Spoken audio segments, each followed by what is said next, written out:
তো hello guys, আপনারা কিন্তু ইউটিউবের এই মুহূর্তে একটি প্রবলেমে পড়ে থাকতে পারেন। ধরুন আপনার ইউটিউব অ্যাপে ওপেন করে নিয়ে আপনারা হয়তো কোনো ভিডিও সার্চ করে নিচ্ছেন, ঠিক সেই মুহূর্তে কিন্তু এরকম একটি প্রবলেম পেয়ে যাবেন। কিংবা অন্য যে কোনো ভিডিও আপনারা প্লে করে নিচ্ছেন, সেই মুহূর্তেও কিন্তু এরকম একটি পপ আপ দেখতে পারেন।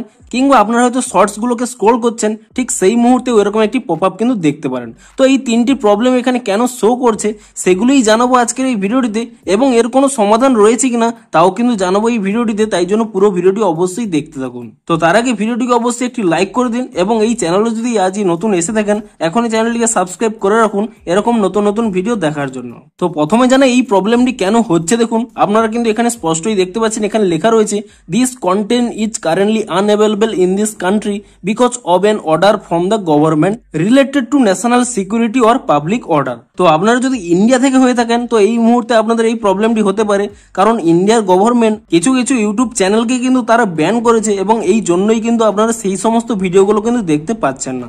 আপনারা সকলেই জেনে থাকবেন যে পেহেলগাঁওতে যে দুঃখজনক ঘটনাটি ঘটেছে, এবং এই জন্যই কিন্তু ভারত এবং পাকিস্তানের মধ্যে সম্পর্কের অবনতি হয়েছে, এবং এই জন্যই কিন্তু ন্যাশনাল সিকিউরিটির জন্যই ইন্ডিয়ান গভর্নমেন্টের থেকেই এই সমস্ত অ্যাকাউন্টগুলো কিন্তু ব্যান করা হয়েছে, এবং সেই জন্যই কিন্তু আপনারা এই সমস্ত চ্যানেলের ভিডিওগুলো আপনারা কিন্তু দেখতে পাচ্ছেন না। তো আপনারা হয়তো অনেক ট্রিক পেয়ে যাবেন আপনারা এই সমস্ত ভিডিওগুলো দেখার জন্য, কিন্তু আমি রিকমেন্ড করব আপনাদের কিন্তু এই সমস্ত ভিডিও দেখার কোনো দরকারই নেই। যেহেতু ইন্ডিয়ান গভর্নমেন্ট এখানে ব্যান করেছে, তাই জন্য কিন্তু আপনারা কিছুদিন ওয়েট করে যান। যখন আবার পুনরায় এগুলোকে আনব্যান করে দেবে, ঠিক সেই মুহূর্তে কিন্তু আপনারা সেই সমস্ত ভিডিওগুলো দেখবেন।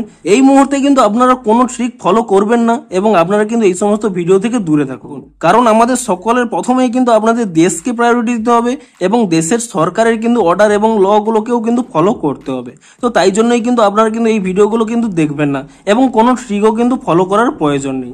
যখনই কিন্তু আবার স্বাভাবিক হয়ে যাবে, আবার এই সমস্ত ভিডিও এবং চ্যানেলগুলো আনব্যান হয়ে যাবে, এবং তারপরেই কিন্তু আপনারা এই ভিডিওগুলো কিন্তু দেখতে পারবেন। তো মূলত এই কারণেই কিন্তু আপনারা এই তিনটি প্রবলেমে পড়ে থাকতে পারবেন। তিনটিই কিন্তু একই কারণেই প্রবলেমটি হচ্ছে। তো ভিডিওটি যদি একটু হেল্পফুল বলে মনে হয় অবশ্যই একটি লাইক করে দিন। দেখা হচ্ছে আরো কোনো ইন্টারেস্টিং ভিডিওর সাথে। Thanks for watching.